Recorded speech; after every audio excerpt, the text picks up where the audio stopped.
kryeqytet, edhe është duke të pushtuar gjithë vendin. Pra vetëm raste ekstreme ti mund ta përdorësh këtë. Një zyrtar I kishte thënë BBC sepse arma bërthamore për shembull që mund të përdoret është diçka e cila e para punës njerë nuk është të do zgjidhë ndonjë gjë.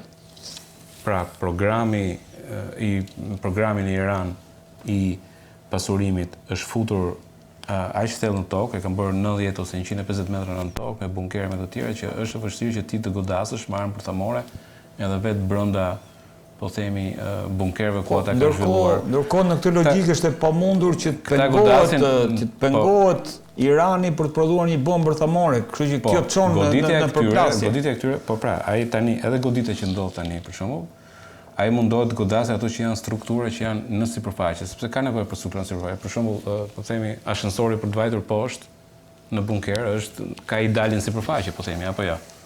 E qartë. Pra ka struktura që duhet të jenë në sipërfaqe, për shembull ventilimet e gjërat e tjera, pra sisteme të tjera që janë në sipërfaqe. Pra ka sisteme që janë poshtë në tokë, të cilat nuk preken dot, por ka sisteme në sipërfaqe të cilat preken. Dakor, po dhe kjo gjë, të shkojmë tek çfarë do të prodhojë kjo. Pra ai e vonon, ai e vonon skenari I goditjes Iranit nga Izraeli me një bombë bërthamore është I përjashtuar. Është I përjashtuar sepse normalisht edhe për arsye të tjera. Domethënë vetë Izraeli pastaj nëse dikush I hedh një bombë atomike Izraeli me atë sipërfaqe që ka, që është më e vogël se Shqipëria, pratikisht me 1 ose 2 bomba bëhet I pabanueshëm për mijëra vjet, domethënë nuk është 22 km2 shkretir. Po, ai që është bashkë me Palestinën, domethënë është bashkë me Bregu Perëndimor me pjesën tjetër. Kështu që bëhet e rrezikshme loja. Domethënë loja bëhet e tipit të tillë që nuk ka dhe përveç kësaj edhe se kur të ketë, domethënë do ketë një reagim aq të fortë në gjithë botën pastaj kundër Izraelit, në cilën mund të futet në ide sanksionesh, kufizimesh e gjëra të tjera që pastaj pra, është një lojë e cila është shumë e rrezikshme. Dhe për të thënë diçka, për shembull, a dini që programi I Izraelit për armë bërthamore nuk ka ardhur nga Shtetet Bashkuara të Amerikës, ka ardhur nga Franca. Ka qenë Franca ajo që I ka dhënë teknologjinë për armë bërthamore, se Shtetet Bashkuara të Amerikës nuk donin që t'i jepnin armë bërthamore Izraelit. Duke ditur, po ja. Duke ditur marrëdhënie veçantë që kishin Shtetet Bashkuara me vendet e Gjirit Persik, ku është zona që kalon nafta dhe gazi I pothuajse I gjithë botës. Kështu që Shtetet Bashkuara vetë në radhë të parë nuk janë ato të cilat duan që të përshkallëzojnë situatën e tij dhe do jenë ato që do reagojnë të parat. Megjithëse me Trumpin është për të po tash këtu na ktheve prapë ke biseda. Na ktheve ke biseda se do dalim me reagimin e Trumpit, po pastaj e kam reagimin e Trumpit. Por ideja është që për momentin si do shkojë skenari në lindjen e mesme Endri nisur nga kjo goditje. E para një do pritet një kundërpërgjigje në ana e po themi e Iranit. Pra do të shikojë kjo kundërpërgjigje pastaj e para për të bërë këtë kundërpërgjigje duhet kuptuar njerëzit. Të kujtojmë që Netanyahu I ka njoftuar popullin e Izraelit që të përgatitet të vogël para paktën me disa miq që ndodhen në Izrael, kanë thënë që janë në për bodrume, në bunker. Pra ka dalë lajmi dhe alarmi për të futur në Po, dhe Netanyahu tha përgatituni sepse kjo luftë me Iranin do të jetë e gjatë. Të paktën këto janë deklarata që I kemi parë në Jerusalem Post. Pra, ideja është që domethënë ata e kanë bërë thotë do vazhdojë kjo situatë derisa të jepet një zgjidhje, ka thënë ai Netanyahu, pra fushata do vazhdojë, mund të zgjasë një javë, mund të zgjasë 2 javë, fushata e goditjes errore. Kështu që këtë nuk dihet se sa mund të vazhdojë dhe mund dihet mund kemi prap sulme nga ana e Izraelit ndaj Iranit. Po, ka thënë kjo fushatë do vazhdojë. Kështu që mund të ketë goditje prapë edhe sot. Deri në defunksionalizimin. Derisa të kuptojmë që ky nuk ka më kapacitet ose nuk ka më vullnet pastaj për të vazhduar këtë punë, se derisa të gjendet një zgjidhje për këtë punën e armës bërthamore. Edhe që do të thotë që fushata mund të vazhdojë prapë me goditjen e anës e Izraelit dhe normalisht do ketë një përgjigje nga ana e Iranit. Iranit po ta vini re para një muaji, para një muaj e gjys, pati një shpërthim në një nga portet e Iranit. Po. Dhe ai shpërthim ishte një shpërthim I nxitur nga Mosadi, Dhe lënda që ishte për ato ishte lënda për raketat, pra lënda djegëse për raketat. Prandaj shpërthimi ishte ai që i madh. Kishte ardhur një ngarkesë nga Kina, që shërben karburant për raketat, që është teknologji e veçantë, Kina e prodhon me shumicë. Solid fuel. Dhe ai port shpërtheu me ndërhyrjen e Mossad, dhe jo vetëm kaq, por Mossadi është instaluar dhe brenda në po themi në Iran dhe godet çfarë lloj kapaciteti që kanë mundësi ta godasin, domethënë misilistik. Duke ditur këtë gjë, Irani ka porositur një sasi tjetër të madhe importi nga Kina prap për karburant për raketat, që është një karburant i llojit veçantë, të cilën kanë përshtypjen që edhe atë Izraeli ka për të goditur përsëri. Pra, përveç raketave që ke aty në dispozicion dhe mund të shkatërrojë, mund të heq mundësinë që ti të marrësh dhe furnizim për karburant për raketat tjera. Duke qenë se për momentin Irani nuk është se ka këtë kapacitet të prodhojë vetë karburant për raketat, sidomos ato që janë hipersonike ose tjera, domethënë që duan. Kështu që kjo fushat mund të vazhdojë edhe për një kohë të gjatë, edhe me sulme të tipit të tillë. Pra, unë të godas bazën logjistike, unë të godas një gjë tjetër, derisa ti të heqësh dorë përfundimisht nga programi bërthamor. Gjë që do bëj këtë konflikt edhe të paparashikueshëm në kuptimin se çfarë mund të ndodhi. Shansi, po themi, i botës është fakti që Izraeli me Irani nuk ose kanë kufi të përbashkët, që kjo luftë të kalojë në një luftë konvencionale, po thjesht do kalojë me një, po themi, një goditje nga ajri kryesisht, që do vinë nga ana e Iranit, mund të vinë nga ana e milicive shiite në Irak, po Siria tashmë ka dalë jashtë loje. Kështu që Siria nuk mund përdoret më për baza për të goditur Izraelin, siç ka qenë me regjimin e Asadit, Hezbollah kanë dalë jashtë loje, Hamasi është vetë në kushtet e mbijetesës, dhe vetmi aleat që i kanë ngelur në rajon janë Houthi, të cilët nuk ose kanë kapacitete për të kryer, po themi, veprime të mëdha ndaj Izraelit, dhe milicit shiite në Irak, të cilët janë ato të cilat mund godasin. Duhet kuptuar një gjë për sa i përket Iranit. Irani është domethënë e përdor çështjen e Palestinës thjesht për të shtrirë influencën e vet në rajon. Palestinezët janë arab, suni. Irani është pers dhe është shia. Nuk ka lidhje as etnike. Po. As po them në kuptim. Dhe po të ishte se janë ndjente shumë për çështjen e muslimanizmit, nuk do ishte aleati ngushtë i Kinës, e cila i ka shkatruar ujgurët që janë muslimanët e Kinës. Dakor. Se e din, për shembull, për treguar, për treguar këtë gjë, se prit 2 sekonda, sepse kjo punë, sepse është për të kuptuar. Ujgurët në Kinë masakrohen, a e dini që për shembull xhamit në Kinë prishen dhe sipër tyre ndërtohen urinare, domethënë, dhe quhet muslimanizmi, feja islame quhet smundje mendore në Kinë, që ta dini. Meshkujt ujgur tridhen, sterilizohen, femrat merren dhe çohen në kampe të tjera, domethënë mundohen që ta zhdukin si popullsi, ato popullsi.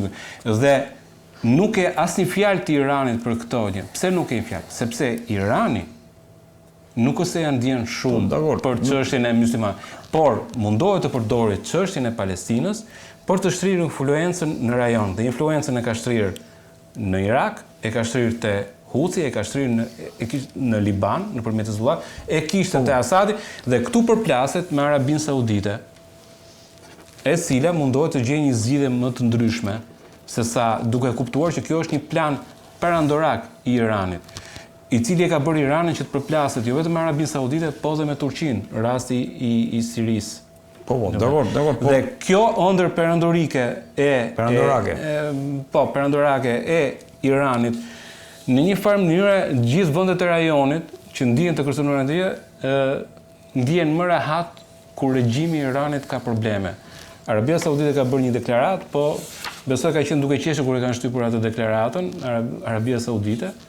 E njëjta gjë me Turqinë, e cila mund të bëjë deklaratë, po edhe ajo ndihet duke qeshur sepse sa më duke qenë se Irani nuk e ka realisht hallën e muslimanëve, po përdor këtë gjë për të shtrirë influencën e vet në rajon, për të krijuar perandorinë persiane të dikushme, secili prej vendeve që janë atë ndihet më mirë kur Irani i humbet potenciali ushtarak. Dhe kjo i bën ato që të jenë dhe asnjëanse dhe neutrale në një përplasje midis Iranit dhe Izraelit në rastin konkret. Klejt, kush është justifikimi që qëndron pas vendimit që ka marrë Irani? Paka shumë kemi dëgjuar Netanyahu që normalisht përdor bombën bërthamore. Po kam përshtypjen që nuk është se kam përshtypjen, gjeneza e gjithë këtij diskutimi vjen me revolucionin e Khomeinit dhe me formën që ka marrë Irani sotëm, që nga vitet 80, fillimi i viteve 80, i cili është pozicionuar si një regjim me natyrë revolucionare, me kapacitet ekspansiv në kuptimin e përhapjes ideve të revolucionit, e kështu me radhë, pa jo fut historisë. Vendimi për të marrë bombën bërthamore do ta shohim në dy momente. Momenti i parë është momenti i real politikës.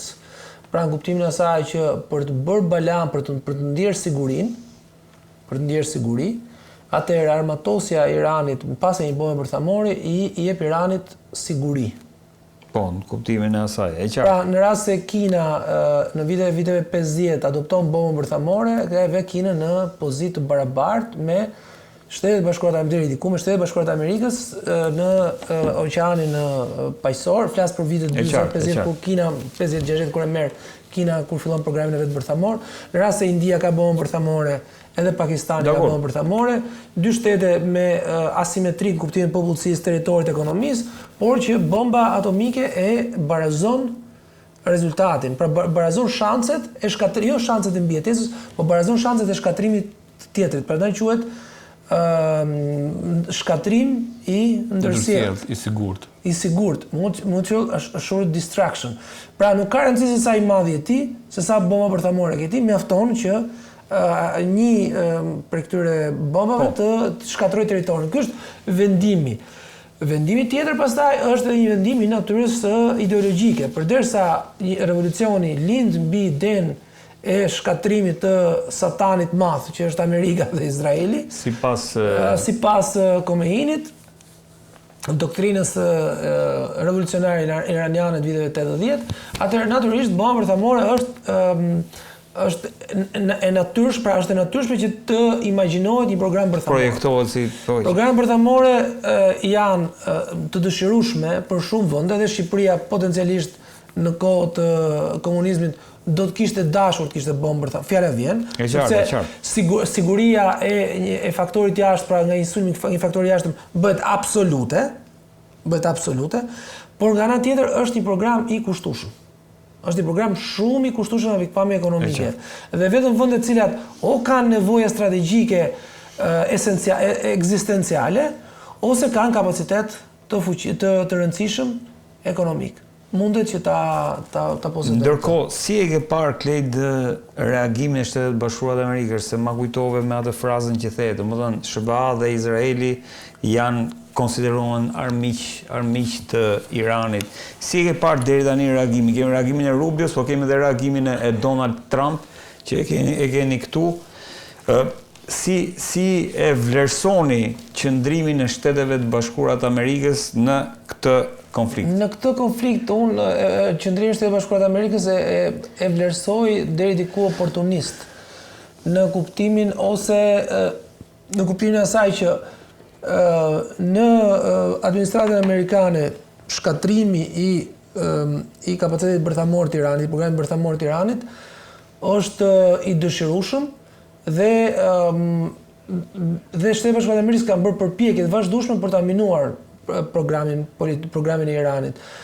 Ka pasur hipoteza në vite të ndryshme për ndërhyrje të drejtë për drejtë Shtetet Bashkuara të Amerikës dhe unë po e përsëris se nuk është ndryshimi i regjimit, sesa është ndryshimi i regjimit plus në shkatrimi i kapacitetit bërthamor që ka Irani. Kjo objektivi kryesor i Shtetit Bashkuara të Amerikës ky është. Nisur nga deklarata e Trumpit, nëse le të themi përshkallëzohet konflikti, çfarë do bëjnë SBA-t? Në qoftë se konflikti përshkallëzohet dhe Izraeli vihet në rrezik, Shtetet Bashkuara të Amerikës do ndërhyjnë. Për mua është e pa do ndërhyjnë dhe çfarë do bëjë Rusia dhe Kina? Rusia nuk ka asnjë lloj as interes as kapacitet për të ndihmuar sot që flasim Iranin. Përkundrazi, Rusia është munduar dhe në rastin ne, po ta them, do kishim pasur një lloj paqeje në Ukrainë, ose Rusia do kishte pranuar një mundësi paqe, një tërheqje të vogël në Ukrainë, atëherë kjo që ka ndodhur nuk do të kishte ndodhur. Sepse si kundër peshe, Rusia do të kërkonte që Irani të mos sulmohej. Dhe kam përshtypjen që amerikanët do ta detyronin Izraelin që të mos sulmonte. Këtë mendoj. E qartë. Dhe për shkak se nuk kemi paqe në Ukrainë dhe për shkak se konflikti vazhdon, dhe po ta shohësh gjua është e ngjashme. Gjua është e ngjashme e Shtetet Bashkuara të Amerikës, kuptimin e asaj që ne deshëm paqen, po as Ukraina as Rusia nuk e do, vuani konsekuencat, vuani pasojat. Ne deshëm paqen në Iran, Irani nuk e dëshiron, Irani të pranoj dealin, vuaj pasojat. Pak a shumë ky është reagimi, pra është reagim i njëjtë për dy situata të ndryshme. Qëndrimi Endrisie vlerëson qëndrimin e SBA-ve dhe ku do të shkojnë, apo cili do të jetë qëndrimi i SBA-ve në rast se situata do të përshkallëzojnë lidhjen e mesme, nisur nga kjo deklaratë e Donald Trump. Kjo është deklarata njëra, për në mënyrën se si është ndërtuar është e turpshme. Duke si deklaratë, sigur je duke bërë debat me adolescent në internet, domethënë që mënyra e gjua, domethënë nuk është gjuhë fare presidenciale, ajo gjuhë që përdoret aty. Domethënë kjo është gjuhë që thotë ne jemi më të fortët, the most lethal military equipment anywhere in the world by far. Domethënë është gjuhë aq adolescenciale sa të vjen turp edhe për Shtetet Bashkuara të Amerikës, domethënë që kanë arritur deri në këtë pikë me këtë president që do të thënë vërtet ai i ka rrëshqitur në politikën e jashtme, i ka rrëshqitur çdo gjë në duart. Ashtu siç mund të rrëshqasë edhe në politikën e brendshme, tashmë që detyrohet përdori gardën kombëtare nëpër qytete dhe që për rastin e 14 qershorit tani janë paralajmëruar protesta në gjithë Amerikën kundër Trumpit. Kështu që kjo e bën që të jetë më i dëmshëm se sa më përpara. Si e lexon këtë mesazh të shkurt për ta kuptuar çfarë po i thotë Trump palëve? Dhe botës në rastin konkret. Trump thjesht po mburret. Sepse dihet që mbrojtja pranoni marrëveshjen për ndryshe Shtetet Bashkuara të Amerikës janë të përfshira në atë rajon, sepse kanë trupa në Irak, kanë trupa në vendet e tjera të Gjirit Persik, kështu që normalisht mund të jenë objekt. Janë rreth 50.000 trupa, po. Mund të jenë objekt goditje në anë e Iranit. Mund të jenë tani? Po patjetër. Mund të jenë objekt goditje. Prandaj është Rubio që thotë dhe gjithë ata që nëse preket një ushtar i vetëm. Nëse mba mend, tash u nisën rreth 20.000 raketa antidron, domethënë janë nisur në vend që shkonin drejtim të Ukrainës. Megjithëse i kishte paguar Ukraina për ato, vajtën drejtim të... që doli Zelenski dhe foli. Po. Pra, kanë vajtur aty dhe kanë vajtur me mision për të mbrojtur trupat ushtarake në vendet e rajonit, po njëkohësisht mbas edhe për të mbrojtur Izraelin. Dhe për të mbrojtur edhe aleatët e tjerë që janë vërtet. Për shembull, në këto momente që flasim, mbi qiellin e Jordanisë kalojnë dron të nisur në Iran dhe që janë duke udhëzuar nga forcat jordaneze, po njëkohësisht janë duke udhëzuar edhe nga forcat franceze, në avion francez. Dronët? Po, dronët, sepse që nisur nga Irani. Është tjetër gjë kur ti kalon me avion të padukshëm në hapësirën tim ajrore, po themi në lartësi 10 km sipër që unë as nuk shikoj, as nuk bëj gjë, dhe që kam të pamundur të kuptoj se çfarë duhet bërë. Dhe është ndryshe kur të kalon droni në një lartësi që shihet në të gjithë, se ti nuk e di kush është drejtimi. Ai mund të thotë që unë shkoj aty, po mund të godas edhe një qytet në Jordani pa dashje. Dakor, po trimte SBA-ja. Kështu që edhe Jordania është detyruar, dhe Jordania është detyruar të bëjë këtë veprim. Futemi po duash, SBA-ja çfarë do të bëjnë në rast se konflikti përshkallëzohet, sepse siç e the ti, por e ka thënë dhe Netanyahu në qendrimet e veta, ky operacion do të vazhdojë për një kohë të gjatë. Çfarë do të bëjnë nëse, le të themi, situata degradon në atë rajon, sepse duhet dim që Irani posedon domethënë kapacitete të raketave hipersonike që mund do ndihmoj Izraelin do ndihmojë Izraelin në kuptimin e, po themi, të mbrojtjes kundërerore. Po nëse Iranin është Rusia dhe Kina pastaj që fillojnë ta ndihmojnë për të përballur me Izraelin. Për momentin Rusisë i intereson që ky konflikt vazhdojë, po pa përfshirjen e Rusisë. Sepse Rusia nuk ose ka kapacitetet për të eksportuar. Ka një marrëveshje Ka marrëveshje dhe mund ta ndihmojë, por nuk do që t'japi shumë ndihmë. Pra, nëse do që të vazhdojë ky konflikt, do për dy arsye. Para punës njëherë, për sa kohë që vazhdon ky konflikt, çmimi i naftës në bursë është çmim i lartë, kështu që nafta ruse mund të shihet me çmimin më të lartë. Është interesant. Normalisht është Rusia mbajt vetëm në çmimin e naftës dhe i gazit. Praktikisht janë të dy vetmet gjëra që eksporton. Dhe një rritje e çmimit të tyre me 50%, me 60% ose edhe me 100%, normalisht i intereson sepse fut lekë në buxhet, të cilat para këtij konflikti nuk i fuse dot. U përfol birle për sanksionet e Evropës, si t'ia çonte çmimin $30 naftës ruse. Në 30 sot nafta ka vajtur 75. E kuptoni se çfarë përfitimi mund të ketë Rusia vetëm në kjo krizë, domethënë. E para punës. E dyta punës dhe vetë Rusisë në planin afatgjat nuk ose intereson që Irani të ketë armë bërthamore. Nuk e ka prishur qefin Irani në kuptimin e po themi e vazhdimit të këtij projekti, por nuk ose ka qef që Irani të ketë armë bërthamore. Për atë që tha dhe Kledi, asnjë shtet që ka armë bërthamore nuk dëshiron që këto armë bërthamore të prapen tjerë. Ashtu tepër që rasti i Ukrainës e tregon që armë bërthamore, domethënë është mirë që ti kesh, Kina është mirë se kesh. Kina duhet dim që dy janë Kina mund të vazhdojë të ndihmojë. Kina mund të vazhdojë të ndihmojë. Ka dhe një marrëveshje me Iranin. Po, Kina mund të vazhdojë të ndihmojë Iranin për sa kohë që mund të uli kapacitetet e kundërpërgjigjes së amerikane në rajonin e paqësorit. Pra, nëse Shtetet Bashkuara të Amerikës do detyrohen të angazhohen këto, do detyrohen të postojnë asete nga zona paqësorit për të mbrojtur, po themi, territorin e Izraelit. Kështu që për Kinën do jetë më e lehtë që të arrijë, domethënë, pushtimin e Tajvanit, duke qenë se vëmendja e Amerikës do jetë të përqendruar në një vend tjetër. Kështu që për Kinën ka interes që ky konflikt të vazhdojë dhe mund edhe të ndihmojë Iranin, siç e ndihmoi duke i nisur sasitë. Dakor, po mund të çojë kjo pastaj në një ngrirje, le të themi, apo në një situatë ku Kina dhe SBA përplasen duke përdorur dy proksit e tyre, Iranin edhe Izraelin. Irani dhe Izraelin, e para punës se cili prej tyre vepron për sa vetë. Nuk është proksi vetë, nuk është proksi Shtetet Bashkuara të Amerikës Izraeli dhe nuk është proksi Kinës Irani. Janë secili prej tyre kanë ëndra të veta, kanë rajonale, si kanë globale rajonale, por nuk i ka për hesabet e veta. Mund të jenë proksi Izraelit, po Izraeli dhe fatikisht narrativ tjetër. Fatikisht Irani ëndrën e vet që e ka të vetën, nuk ose ka ëndrën e Kinës që Iranit pushtojë atë gjë. Pra të krijojë prandorin persiane të dikurshme.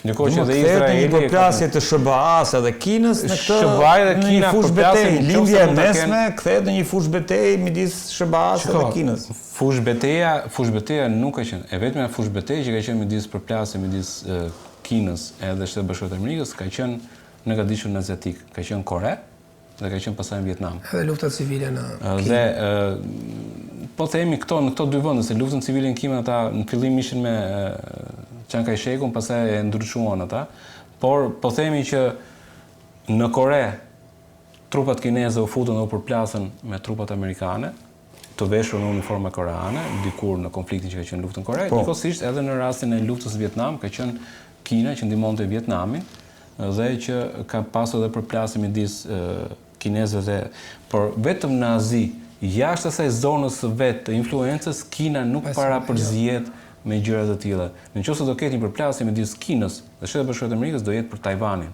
Mund të jetë për Tajvanin, mund të jetë më vonë për Filipinet, mund të jetë ndërkohë për disa ishuj archipelagu që kanë ata aty në atë zonë e tjerë. Pra, për atë zonë që Kina e quan si të vetit të influencës dhe jashtë kësaj zone, Kina nuk ka interes të përplasë në Shtetet Bashkuara të Amerikës. Ndërkohë për ABC-n, Trumpi ka thënë Kled që there is more to come. Ka edhe më shumë, do vi dhe më shumë. Pritet të ketë goditje dhe më të forta. Por pra, është ajo ideja që Trumpi ka hiq dorë nga kufizimi i Izraelit, i ka lënë dorë që të kryejë sulmet e veta dhe duke u shprehur që ose duke u shprehur se i ka dhënë një shans cilin Irani nuk e ka pranuar dhe kështu që do të vuajë pasojat. Është një diskutim që ka bërë deri diku edhe me Ukrainën. Po, e thamë atë. Tani ka patur një dënim të këtyre veprimeve qoftë nga Arabia Saudite, nga shumë le të themi vende. Si e vlerëson situatën, përse folën për Kinën, folën për Rusinë, folën për SBA-n, Europën, si e shikoni në këtë konflikt? Europa është e pa përfshirë, është shumë e angazhuar një pjesë e Europës, jo e gjitha, në konfliktin me Ukrainën, kështu që Izraeli ka dalë jashtë, ose Irani, Izraeli kanë dalë jashtë skemës ose jashtë vëmendjes. Po të marrim këtu parasysh edhe faktin që një pjesë e madhe e qeverisë europiane janë pajtuar edhe me gjendjen në Gaza apo në gjendjen përgjithsisht të territorit palestineze pas ndërhyrjeve të Izraelit, ndërkohë që opinionet publike të vendeve respektive demonstrojnë gati çdo ditë solidaritetin ndaj popullit palestinez.